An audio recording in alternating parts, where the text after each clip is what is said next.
تفسیر دیکھیے، اعوذ باللہ من الشیطان الرجیم وَإِذْ قَتَلْتُمْ نَفْسًا فَادَّارَأْتُمْ فِيهَا وَاللَّهُ مُخْرِجٌ مَا كُنتُمْ تَكْتُمُونَ۔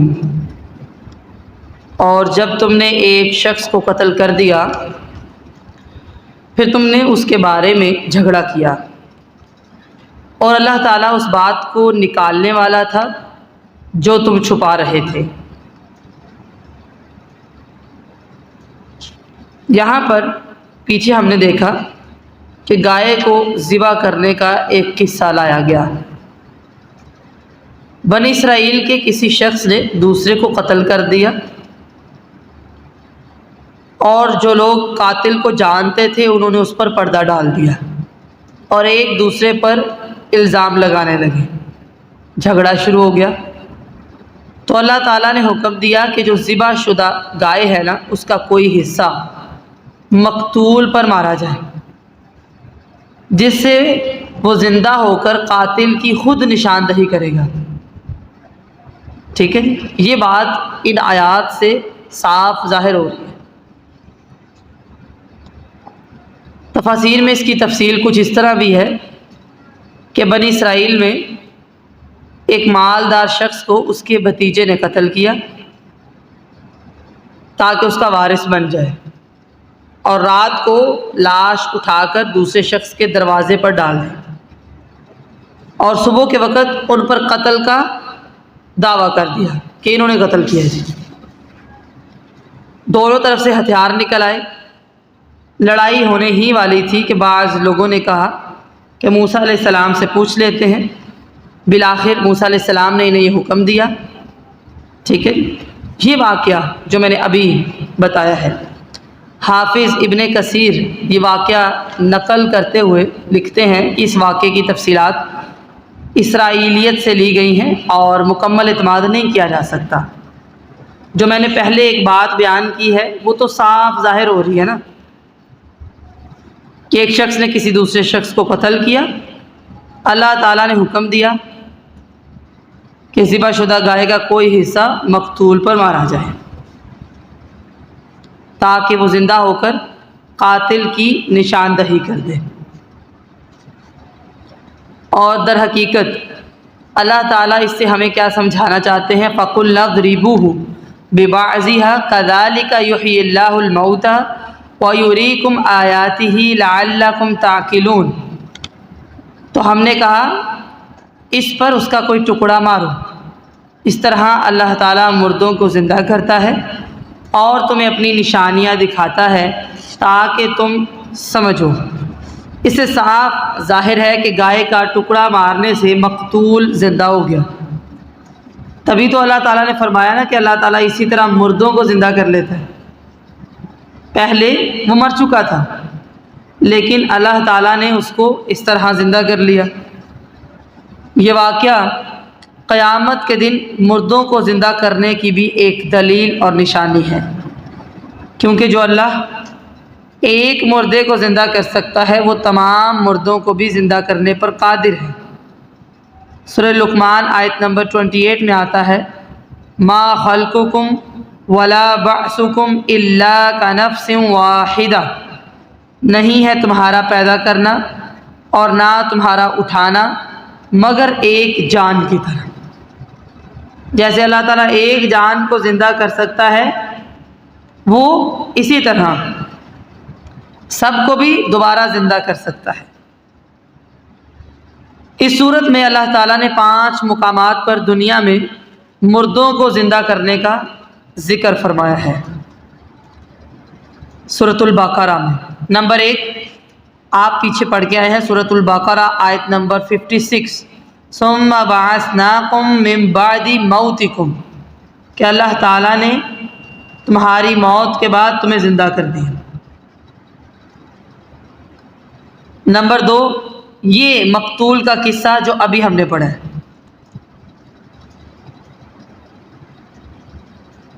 نمبر 3 ان لوگوں کا قصہ آگے آئے گا جو موت سے ڈر کر ہزاروں کی تعداد میں اپنے گھروں سے نکلے۔ سورۃ البقرہ آیت نمبر 243۔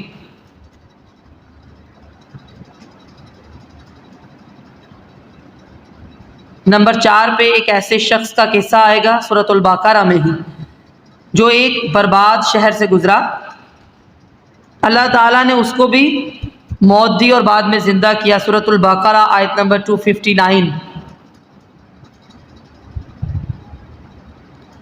اور 5ویں جو جگہ ہے، جو مقام ہے، سورۃ البقرہ آیت نمبر 260 میں ہے، 260 میں ابراہیم علیہ السلام اور 4 پرندوں کا قصہ،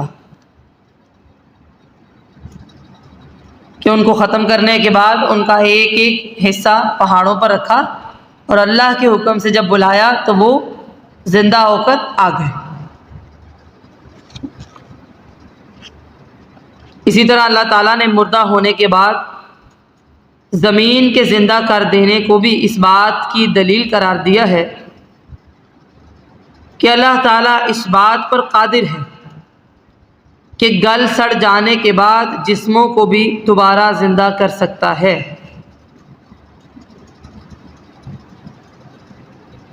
جیسے سورہ یاسین میں آتا ہے وَآیَةٌ لَهُمُ الْأَرْضُ الْمَيْتَةُ أَحْيَيْنَاهَا وَأَخْرَجْنَا مِنْهَا حَبًّا فَمِنْهُ يَأْكُلُونَ، اور ایک عظیم نشانی ان کے لیے مردہ زمین ہے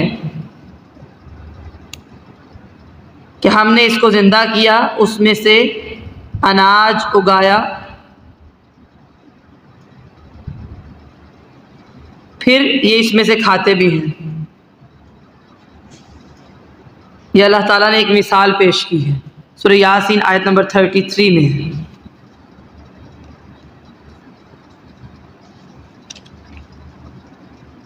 جس سے یہ سمجھ آیا کہ اللہ تعالیٰ مردوں کو زندہ کر سکتا ہے، لیکن اس کے باوجود ثم قست قلوبکم من بعد ذلک فہی کالحجارۃ او اشد قسوۃ وَإِنَّ مِنَ الْحِجَارَةِ لَمَا يَتَفَجَّرُ مِنْهُ الْأَنْهَارُ وَإِنَّ مِنْهَا لَمَا يَشَّقَّقُ فَيَخْرُجُ مِنْهُ الْمَاءُ وَإِنَّ مِنْهَا لَمَا يَهْبِطُ مِنْ خَشْيَةِ اللَّهِ وَمَا اللَّهُ بِغَافِلٍ عَمَّا تَعْمَلُونَ۔ پھر اس کے بعد تمہارے دل سخت ہو گئے پتھروں کے جیسے، یا پھر سختی میں ان سے بھی بڑھ کر۔ پتھروں میں سے کچھ یقیناً وہ ہیں جن سے نہریں نکلتی ہیں، کچھ وہ ہیں جو پھٹ جاتے ہیں، پانی نکلتا ہے، کچھ وہ ہیں جو اللہ کے ڈر سے گر پڑتے ہیں، اللہ تعالیٰ اس سے ہرگز غافل نہیں ہے جو تم کر رہے ہو۔ قسا یقسو، باب ناصر ینصر سے، ناقص واوی سے واحد مؤنث غائب کا صیغہ ہے یہ، کہ جب ایک شے میں دوسری شے سے متاثر ہونے کی صلاحیت پائی جائے اور کسی عارضے کے سبب وہ صلاحیت باقی نہ رہے تو عربی زبان میں اس پر القاسی کا لفظ بولا جاتا ہے۔ اور یہی حال انسان کے دل کا ہے کہ اس میں دلائل اور آیات سے متاثر ہونے کی صلاحیت ہوتی ہے، مگر گناہوں کے سبب جب وہ متاثر ہونے کی صلاحیت باقی نہیں رہتی، دل اثر قبول نہیں کرتے، تو پھر ان دلوں کو پتھر سے تشبیہ دی جاتی ہے۔ اللہ تعالیٰ نے یہاں پر یہ فرمایا کہ بنی اسرائیل عجیب قوم ہے کہ مردے جی اٹھے ہیں، اپنی آنکھوں سے دیکھ لیا، مگر کفر اور سرکشی پر ڈٹے ہیں، دل نرم ہونے کی بجائے سخت ہو گئے ہیں، جیسے پتھر ہوں یا پھر اس سے زیادہ سخت۔ اس لیے اللہ تعالیٰ نے مسلمانوں کو اہل کتاب جیسے رویے اختیار کرنے سے منع کیا ہے۔ سورۃ الحدید آیت نمبر 16 میں آتا ہے وَلَا يَكُونُوا كَالَّذِينَ أُوتُوا الْكِتَابَ مِن قَبْلُ فَطَالَ عَلَيْهِمُ الْأَمَدُ فَقَسَتْ قُلُوبُهُمْ، اور ان لوگوں کی طرح نہ ہو جائیں جنہیں کتاب دی گئی اس سے پہلے لمبی مدت گزر گئی، ان کے دل سخت ہو گئے۔ ہمارے دلوں میں یہ سختی نہ آئے،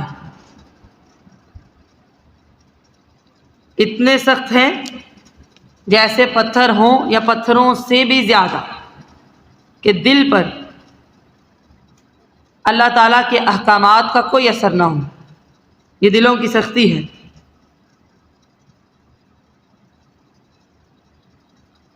پتھروں کی 3 قسمیں بن گئی ہیں۔ مثلاً پتھروں سے نہروں کا پھوٹ نکلنا، پتھر کا پھٹ جانا، اس سے پانی بہنا، اور تیسرا اللہ کے خوف کی وجہ سے پتھر کا گر پڑنا۔ کوئی اگر یہ کہے کہ پتھر تو بے جان چیز ہے، وہ کیسے ڈر سکتے ہیں؟ تو جواب یہ ہے کہ اللہ تعالیٰ نے عقل والی مخلوقات کے علاوہ ان میں بھی ایک شعور اور فہم رکھا ہے جس کی حقیقت وہی جانتا ہے۔ قرآن مجید میں اس کی بہت سی مثالیں موجود ہیں۔ سورہ بنی اسرائیل آیت نمبر 44 میں آتا ہے وَإِن مِّن شَيْءٍ إِلَّا يُسَبِّحُ بِحَمْدِهِ وَلَٰكِن لَّا تَفْقَهُونَ تَسْبِيحَهُمْ، اور کوئی بھی چیز نہیں مگر اس کی حمد کے ساتھ تسبیح کرتی ہے، لیکن تم ان کی تسبیح نہیں سمجھتے۔ تو انسان بڑا ہی خطا کار ثابت ہو اگر وہ تسبیح نہ کرے۔ بے جان چیزیں بھی تسبیح کرتی ہیں۔ سورہ النور آیت نمبر 41 میں آتا ہے أَلَمْ تَرَ أَنَّ اللَّهَ يُسَبِّحُ لَهُ مَن فِي السَّمَاوَاتِ وَالْأَرْضِ وَالطَّيْرُ صَافَّاتٍ كُلٌّ قَدْ عَلِمَ صَلَاتَهُ وَتَسْبِيحَهُ وَاللَّهُ عَلِيمٌ بِمَا يَفْعَلُونَ۔ کیا تم نے نہیں دیکھا کہ بے شک اللہ زمین و آسمان میں جو کچھ ہے وہ اللہ کی تسبیح بیان کرتے ہیں، پرندے پر پھیلا کے اللہ کی تسبیح کرتے ہیں۔ ہر ایک مخلوق نے اپنی نماز، اپنی تسبیح کا طریقہ جان لیا ہے، اور اللہ اسے خوب جاننے والا ہے جو وہ کرتے ہیں۔ یعنی ہر چیز اللہ کی تسبیح کرتی ہے، حیران ہونے والی بات نہیں ہے۔ لیکن یہ پتھر اللہ کے ڈر سے کبھی پھٹ جاتے ہیں، کبھی بہتے ہیں، کبھی گرتے ہیں۔ سورۃ الحج آیت نمبر 18 میں آتا ہے، اللہ تعالیٰ فرماتے ہیں أَلَمْ تَرَ أَنَّ اللَّهَ يَسْجُدُ لَهُ مَن فِي السَّمَاوَاتِ وَمَن فِي الْأَرْضِ وَالشَّمْسُ وَالْقَمَرُ وَالنُّجُومُ وَالْجِبَالُ وَالشَّجَرُ وَالدَّوَابُّ وَكَثِيرٌ مِّنَ النَّاسِ وَكَثِيرٌ حَقَّ عَلَيْهِ الْعَذَابُ۔ کیا تو نے نہیں دیکھا بے شک اللہ کے لیے سب سجدہ کرتے ہیں جو زمین و آسمان میں، سورج، چاند، ستارے، پہاڑ، درخت، چوپائے، بہت سے لوگ۔ بعض وہ ہیں جن پر عذاب ثابت ہو گئے، جو نیک نہیں ہیں، جو اہل ایمان ہیں ان پر عذاب نہیں آئے گا۔ تو ہر چیز تسبیح کے ساتھ ساتھ اللہ تعالیٰ کو سجدہ بھی کر رہی ہے۔ پہاڑوں میں، پتھروں میں اللہ کا ڈر پایا جاتا ہے۔ لو انزلنا هذا القرآن على جبل لرأيته خاشعا متصدعا من خشية اللہ، سورۃ الحشر آیت نمبر 21، کہ اگر ہم اس قرآن کو کسی پہاڑ پر اتارتے تو یقیناً وہ پہاڑ اللہ کے ڈر سے گر جاتا، ٹکڑے ٹکڑے ہو جاتا۔ کیا سمجھ میں آیا کہ پتھروں میں بھی اللہ کا خوف پایا جاتا ہے؟ تو انسان پھر پتھر سے زیادہ سخت دل رکھتا ہے اگر وہ اللہ سے نہیں ڈرتا، اگر اس کے اندر خوف نہیں ہے۔ پتھر جس سے نہریں پھوٹتی ہیں، انسان زیادہ سخت ہے اگر اس کی آنکھ سے آنسو نہیں بہتے، وہ سجدے میں نہیں گرتا۔ محاسبہ کیجیے، ہمارے دلوں میں سختی ہے یا نرمی؟ اللہ تعالیٰ کے احکامات سن کے ہماری آنکھوں میں آنسو آتے، دل نرم ہو جاتا ہے، ہم سجدہ کرنے پر آمادہ ہو جاتے ہیں یا نہیں؟ صحیح مسلم میں آتا ہے نبی مکرم صلی اللہ علیہ وسلم نے فرمایا انی لاعرف حجرا بمکہ کان یسلم علی قبل ان ابعث، یقیناً میں مکہ کے اس پتھر کو جانتا ہوں جو بعثت سے قبل مجھے سلام کیا کرتا تھا۔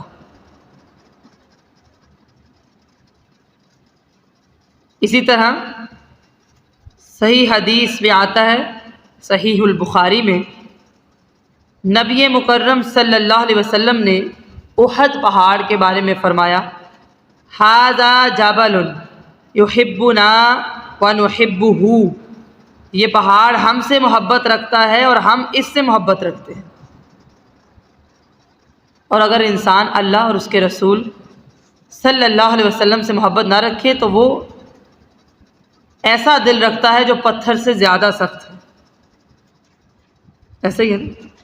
اسی طرح حجر اسود کے بارے میں حدیث میں آتا ہے، مسند احمد کی روایت ہے کہ روز قیامت یشہد لمن استلمہ بحق، جس نے ایمان کے ساتھ ثواب کی نیت سے اس پتھر کو بوسہ دیا، قیامت کے دن یہ پتھر اس کے حق میں گواہی دے گا۔ سمجھ رہے ہیں؟ تو پھر انسان اپنے دل میں ذرا جھانکے کہ اگر وہ اسلام سے محبت نہیں رکھتا، دل میں نرمی نہیں ہے، آنکھ سے آنسو نہیں آتے، سجدے میں سر نہیں رکھتا، اعمال نہیں بدلتے، تو اس کا دل سخت ہے، یا تو پتھر جیسا یا پتھروں سے بھی زیادہ۔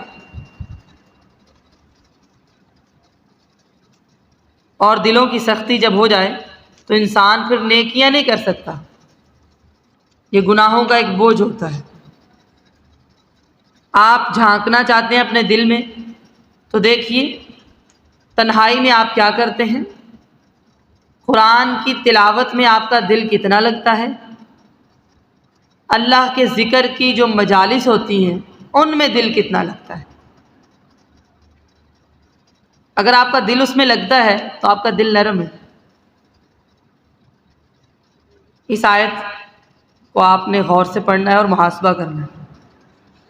افتطمعون ان یؤمنوا لکم وقد کان فریق منہم یسمعون کلام اللہ ثم یحرفونہ من بعد ما عقلوہ وہم یعلمون، تو کیا تم طمع رکھتے ہو کہ وہ تمہارے لیے ایمان لے آئیں گے، حالانکہ یقیناً ان میں سے کچھ لوگ ہمیشہ ایسے چلے آئے ہیں جو اللہ کا کلام سنتے ہیں پھر اسے بدل ڈالتے ہیں اس کے بعد کہ وہ سمجھ چکے ہیں اور جانتے بھی ہیں۔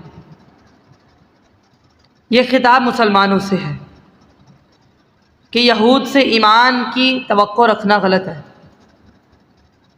کہ ان میں سے پہلے ایسے لوگ گزرے ہیں جو تورات میں تحریف کرتے تھے، حرف بدلنا، لفظ بھی یعنی لفظی تحریف بھی اور معنوی تحریف بھی، معنی بدل دینا، الفاظ بدل دینا۔ تو تحریف کرنا اللہ کی کتاب میں یہ ایک بہت بڑا گناہ ہے۔ سورۃ المائدہ آیت نمبر 13 میں آتا ہے یحرفون الکلم عن مواضعہ، وہ جو کلمات ہیں کتاب کے ان کو ان کے مقامات سے بدل دیتے تھے، حق کو باطل بنا دیا اور باطل کو حق۔ کوئی شخص جو باطل شخص ہے انہیں رشوت دیتا اور کہتا کہ اللہ کی کتاب سے ثابت کر دو، وہ کر دیتے، اور بھول جاتے حالانکہ وہ تو کتاب پڑھنے والے تھے۔ اتأمرون الناس بالبر وتنسون انفسکم وانتم تتلون الکتاب، اور اللہ کا ڈر ان کے اندر موجود نہیں تھا، یہ ان کی اخلاقی پستی تھی، اور اللہ تعالیٰ سے بے خوفی کا یہ عالم تھا کہ بعض لوگ ان میں سے کیا کرتے تھے، وَإِذَا لَقُوا الَّذِينَ آمَنُوا قَالُوا آمَنَّا، وَإِذَا خَلَا بَعْضُهُمْ إِلَىٰ بَعْضٍ قَالُوا أَتُحَدِّثُونَهُم بِمَا فَتَحَ اللَّهُ عَلَيْكُمْ لِيُحَاجُّوكُم بِهِ عِندَ رَبِّكُمْ أَفَلَا تَعْقِلُونَ۔ اور جب وہ ان لوگوں سے ملتے جو مومن ہیں تو کہتے ہم بھی مومن ہیں۔ جب وہ اکیلے ہوتے تو کہتے کیا تم انہیں وہ باتیں بتاتے ہو جو اللہ نے تم پر کھولی ہیں، تاکہ وہ ان باتوں کے ساتھ تمہارے رب کے پاس تم سے جھگڑا کریں، کیا تم سمجھتے نہیں؟ اب یہ ان کا نفاق تھا، یہ ان کی منافقت تھی۔ وہ کیا کہ ایمان والوں کے پاس آئے تو کہا ہم تو مومن ہیں، جب اپنے ساتھیوں کے پاس گئے تو کہا وہ باتیں جو اللہ نے تم پر کھولی ہیں۔ کون سی باتیں؟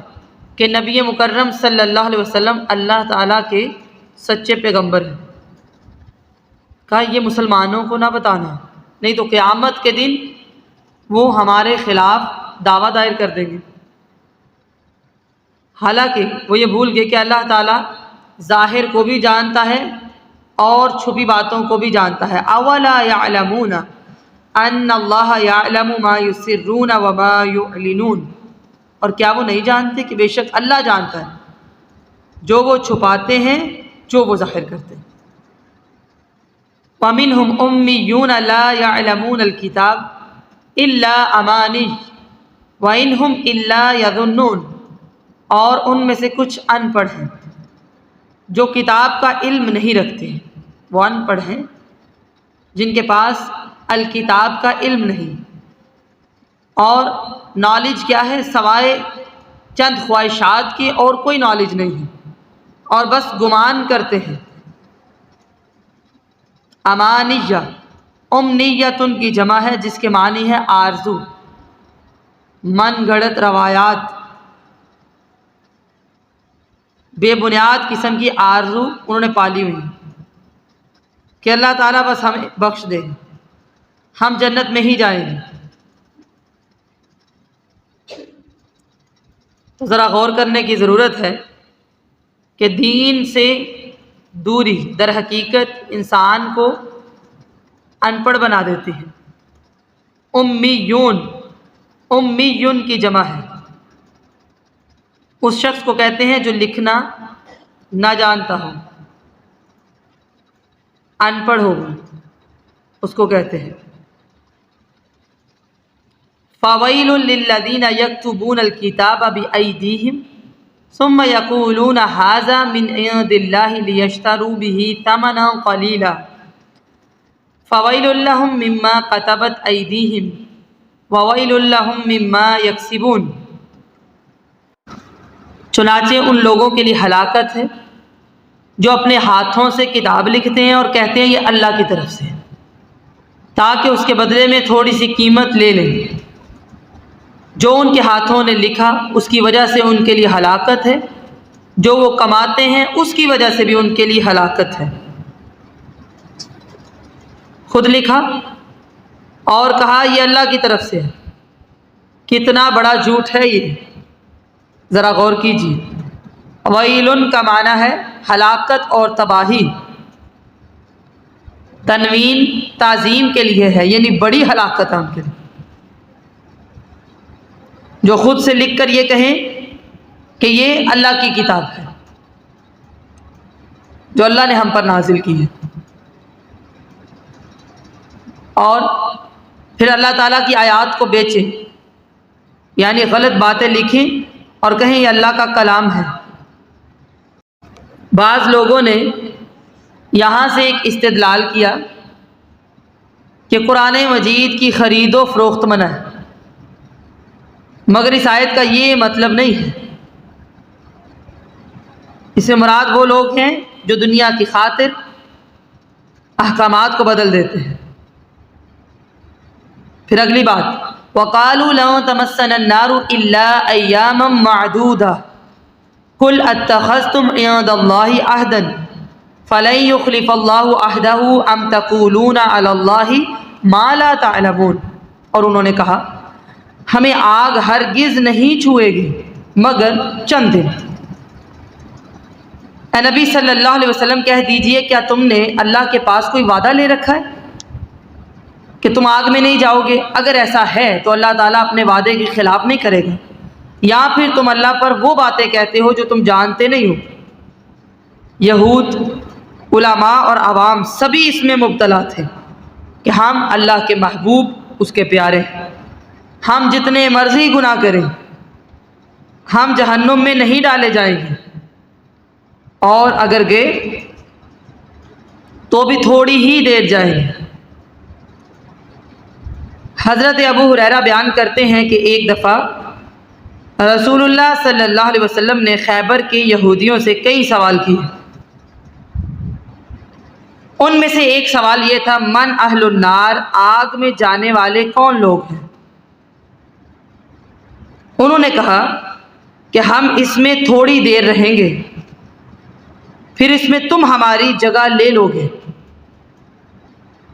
تو آپ صلی اللہ علیہ وسلم نے فرمایا، اخسؤوا فیہا واللہ لا نخلفکم فیہا ابدا، تم اسی میں دفعہ دور رہو، اللہ کی قسم ہم اس میں کبھی تمہاری جگہ نہیں لیں گے۔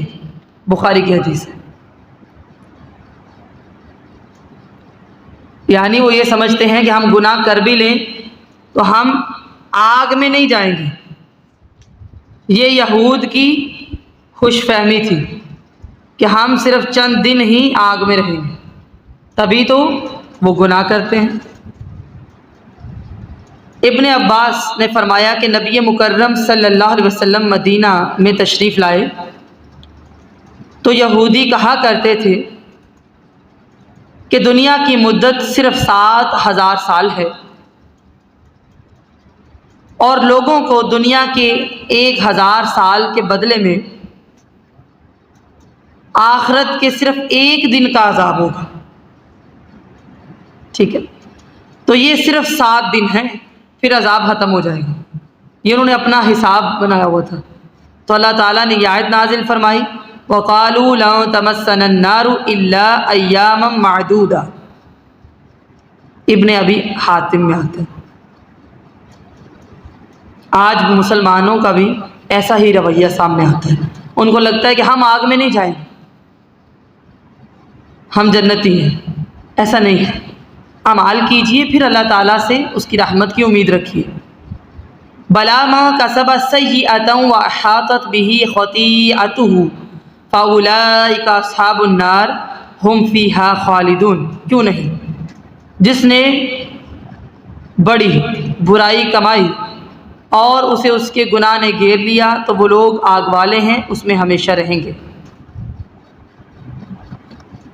یہ تنوین جو آئی ہے نا سیئۃً پر، یہ تنکیر کے لیے نہیں ہے، تعظیم کے لیے کہ بڑی برائی ہے۔ ٹھیک ہے، مراد کفر اور شرک ہے۔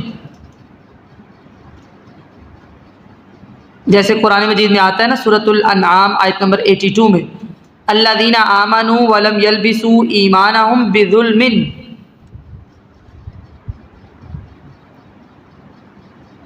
ان آیات میں یہود کے اس نظریے کی تردید ہے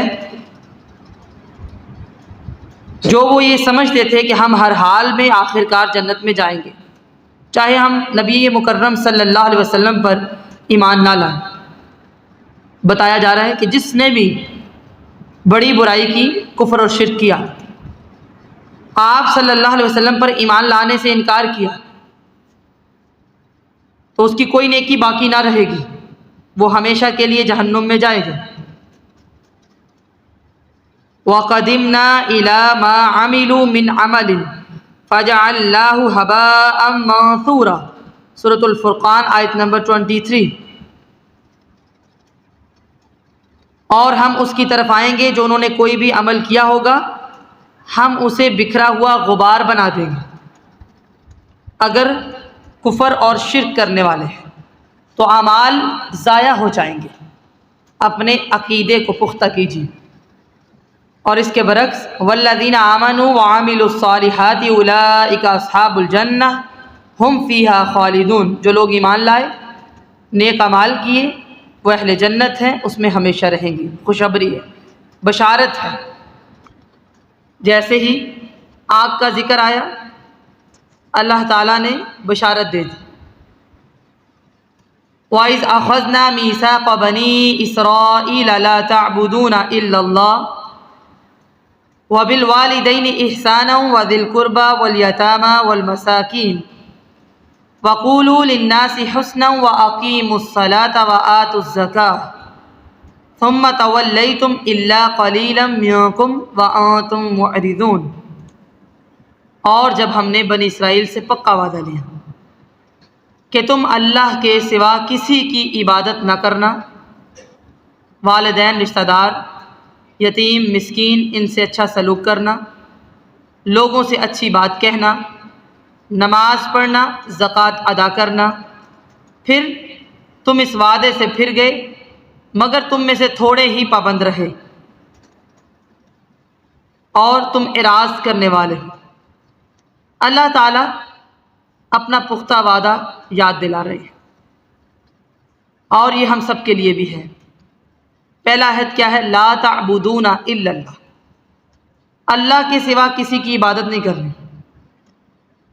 سورۃ الانبیاء آیت نمبر 25 میں آتا ہے، وما ارسلنا من قبلک من رسول الا نوحی الیہ انہ لا الہ الا انا فاعبدون۔ اور جو پیغمبر ہم نے آپ سے پہلے بھیجے ان کی طرف بھی وہی بھیجی کہ بتا دو میرے سوا کوئی معبود نہیں، لہٰذا میری ہی عبادت کرو۔ ہر ایک کے لیے یہ پیغام ہے، پہلا کام صرف عبادت اللہ کی۔ سورۃ النحل آیت نمبر 36 میں آتا ہے، وَلَقَدْ بَعَثْنَا فِي كُلِّ أُمَّةٍ رَسُولًا أَنِ اعْبُدُوا اللَّهَ وَاجْتَنِبُوا الطَّاغُوتَ، اور یقیناً ہم نے ہر امت میں ایک پیغمبر بھیجا کہ اللہ کی عبادت کرو اور طاغوت سے اجتناب کرو۔ اگلی بات کیا ہے؟ وَبِالْوَالِدَيْنِ إِحْسَانًا، اللہ کے بعد رشتوں میں سب سے عزت والا رشتہ والدین کا ہے۔ سورہ بنی اسرائیل آیت نمبر 23 میں آتا ہے، وَقَضَىٰ رَبُّكَ أَلَّا تَعْبُدُوا إِلَّا إِيَّاهُ وَبِالْوَالِدَيْنِ إِحْسَانًا، اور تمہارے رب نے حکم دیا ہے کہ اس کے سوا کسی کی عبادت نہ کرو اور والدین کے ساتھ احسان کرو۔ پھر آگے سورہ بنی اسرائیل آیت نمبر 26 میں آتا ہے، وَآتِ ذَا الْقُرْبَىٰ حَقَّهُ وَالْمِسْكِينَ وَابْنَ السَّبِيلِ، رشتہ داروں، محتاجوں اور مسافروں کو ان کا حق دو۔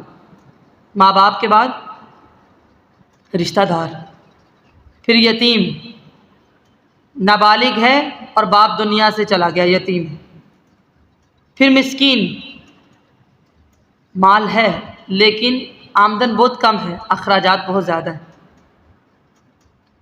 اور پھر وَقُولُوا لِلنَّاسِ حُسْنًا، بات ہمیشہ اچھی کرو، نرم انداز، نرم لہجہ، وَأَقِيمُوا الصَّلَاةَ وَآتُوا الزَّكَاةَ، پھر نماز قائم کرو اور زکوٰۃ دو۔ صحیح البخاری میں آتا ہے، ابن مسعود روایت کرتے ہیں کہ میں نے عرض کی، اے اللہ کے رسول صلی اللہ علیہ وسلم، کون سا عمل سب سے زیادہ افضل ہے؟ آپ صلی اللہ علیہ وسلم نے فرمایا، الصلاۃ علی وقتها، وقت پر نماز ادا کرنا۔ تو سب سے پہلے اپنی نمازوں کو درست کیجیے۔ پہلی چیز کیا پڑھی؟ اللہ کی عبادت کرنی ہے۔ دوسرا، والدین کے ساتھ احسان کرنا ہے۔ سورہ النساء آیت نمبر 36 میں آتا ہے، وَاعْبُدُوا اللَّهَ وَلَا تُشْرِكُوا بِهِ شَيْئًا وَبِالْوَالِدَيْنِ إِحْسَانًا، ترتیب یہ ہے کہ اللہ ہی کی عبادت کرو، اس کے ساتھ کسی چیز کو شریک نہ بناؤ، اور ماں باپ کے ساتھ احسان کرو۔ ماں باپ کو صرف حق نہیں دینا، حق سے بڑھ کر کرنا ہے۔ وہ اچھا کر رہے ہیں، آپ مزید اچھا کریں۔ وہ زیادہ اچھا نہیں بھی کر رہے تب بھی آپ نے اچھا کرنا ہے۔ اور وذی القربى والیتامی والمساکین، رشتہ داروں کا خیال کرو، یتیموں کے ساتھ شفقت والا رویہ رکھو، مسکینوں کو عطا کرو، وقولوا للناس حسنا، بات اچھی کیا کرو۔ نبی مکرم صلی اللہ علیہ وسلم نے فرمایا، صحیح مسلم کی روایت ہے، لا تحقرن من المعروف شیئا، کسی بھی نیکی کو حقیر نہ جانو، فَإِن لَّمْ تَجِدْ، اور اگر کوئی کام تمہیں نہ ملے تو اپنے کسی بھائی سے خندہ پیشانی سے بس پیش آ جاؤ، چہرہ مسکراتا ہوا، انداز نرم، اچھی بات ہی کہہ دو، اور نماز قائم کرو، زکوٰۃ ادا کرو، لیکن اس کے باوجود پھر بھی تم پھر گئے، تم نے اعراض کیا۔ آج ہم بھی کچھ ایسا ہی رویہ اختیار کرتے ہیں۔ ہم نے پڑھا کہ عبادت صرف اللہ کی کرنی ہے۔ عبادت کی 4 قسمیں ہیں۔ نمبر 1، بدنی عبادت، جیسے طواف، رکوع، سجدہ وغیرہ۔ نمبر 2، مالی عبادت، جیسے صدقہ، خیرات، نذر و نیاز۔ ٹیبل بنائیے گا اس کا۔ نمبر 3، لسانی عبادت، زبان سے وظیفہ کرنا، ذکر کرنا، نام لینا۔ نمبر 4، قلبی عبادت، دل سے بھروسہ رکھنا، محبت رکھنا، امید رکھنا، خوف رکھنا۔ یہ سب عبادات صرف اور صرف اللہ کے لیے ہونی چاہیے، یہ توحید ہے۔ اس کے بعد والدین کا حق ہے۔ سورہ بنی اسرائیل آیت نمبر 24 میں آتا ہے نا، رب ارحمہما کما ربیانی صغیرا، دعا کیا کریں، اے میرے رب میرے والدین پر رحم فرما جیسے انہوں نے چھوٹا ہونے کی حالت میں مجھے پالا۔ پھر رشتہ دار ہیں، بار بار میں اس کو دہرا رہی ہوں تاکہ آپ کو یاد ہو جائے۔ یتیم ہیں، ابو داود کی روایت ہے، نبی مکرم صلی اللہ علیہ وسلم نے فرمایا، بالغ ہونے کے بعد یتیمی نہیں۔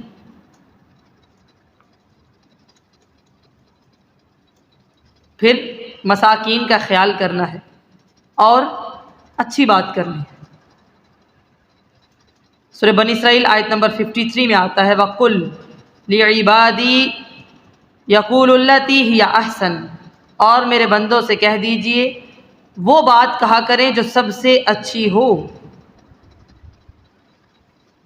اب آپ نے محاسبہ کرنا ہے، ان میں سے ایک ایک چیز ٹیبل بنانا ہے۔ یہ سب کام ہم کرتے ہیں یا نہیں کرتے تو کیسے اپنی زندگی میں ان کو شامل کرنا ہے، یہ آپ کا ہوم ورک ہے، لکھ کے لائیے گا۔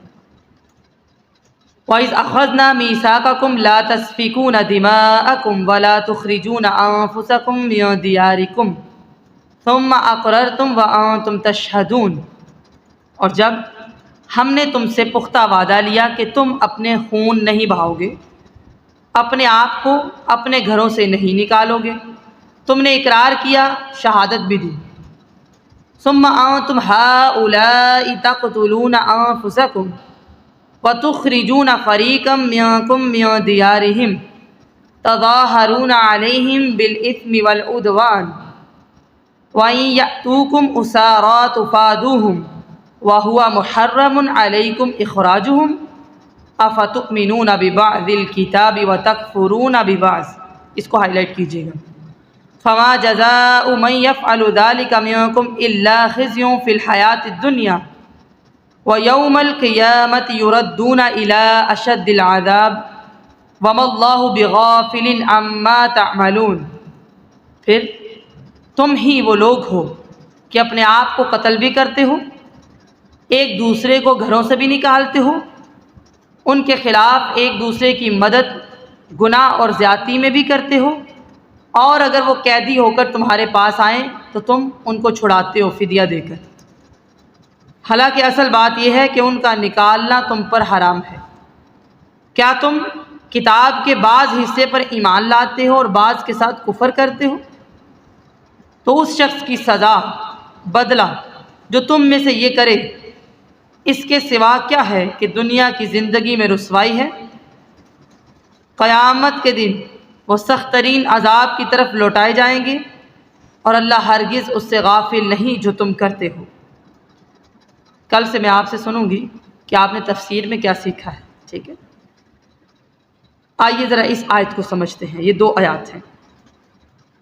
پہلے کہا ایک دوسرے کا خون نہیں بہانا، ایک دوسرے کو گھروں سے نہیں نکالنا۔ ہماری امت مسلمہ کے لیے بھی یہی حکم ہے کہ تمام امت ایک جسم کی طرح ہے، مسلمان کا خون نہیں بہائے گا۔ مسلم کی روایت ہے، نبی مکرم صلی اللہ علیہ وسلم نے فرمایا،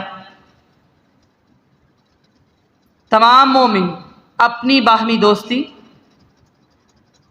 ایک دوسرے پر رحم، ایک دوسرے پر شفقت میں ایک جسم کی مانند ہیں۔ جب اس کا ایک عضو بیمار ہوتا ہے تو سارا جسم بیدار رہتا ہے اور بخار میں مبتلا ہو جاتا ہے۔ ہم سب ایک دوسرے کے لیے ایک جسم کی طرح ہیں۔ یہ دونوں آیات، ان کا خلاصہ یہ ہے کہ 4 ان سے وعدے لیے گئے تھے۔ نمبر 1، ایک دوسرے کا خون نہیں بہانا۔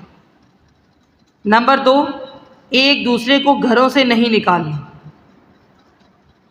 نمبر 3، ایک دوسرے کے خلاف مدد نہیں کرنی۔ نمبر 4، قیدی کو فدیہ دے کر چھڑا لینا ہے، یعنی اپنا کوئی بندہ قید ہو گیا، فدیہ دے کر چھڑا لیں۔ وہ کیا کرتے تھے؟ پہلے تینوں کام جو ہے نا، خون بھی بہاتے تھے، ایک دوسرے سے لڑتے اور گھروں سے بھی نکالتے، ایک دوسرے کے خلاف دوسروں کی مدد بھی کرتے، یعنی تینوں احکامات کی مخالفت کر کے چوتھا کام کر لیتے تھے۔ کوئی قیدی ہو گیا تو اس کو چھڑاتے اور سمجھتے یہ کہ ہم نے اللہ کا حکم مانا ہے۔ تفصیل اس کی یہ ہے، مدینہ منورہ میں یہود کے 3 قبیلے تھے، بنو قینقاع، بنو نذیر، بنو قریظہ۔ یہ اہل کتاب تھے۔ مدینہ کے عرب قبائل اوس اور خزرج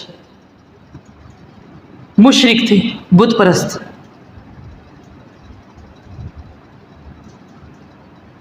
یہود کے ان سے تعلقات تھے، مثلا دوستی۔ بنو قینقاع اور بنو نذیر خزرج کے حلیف تھے، اور بنو قریظہ اوس کے حلیف تھے۔ اوس اور خزرج کی آپس میں جنگ رہتی تھی۔ یہودی قبائل اس میں اپنے اپنے حلیف کا ساتھ دیتے،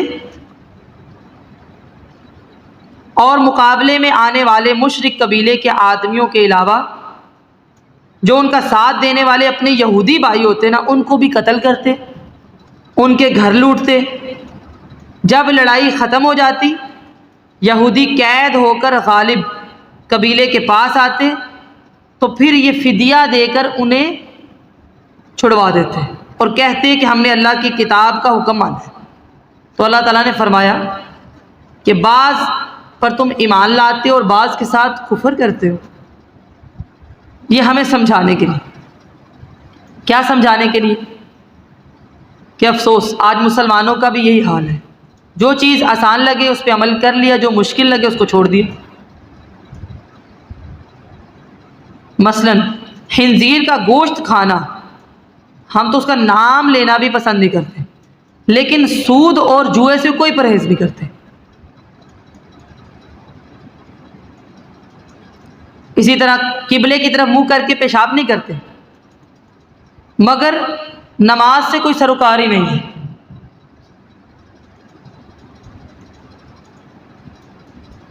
ٹھیک ہے، یہاں پر تو پھر بھی کچھ حدود رکھتے ہیں۔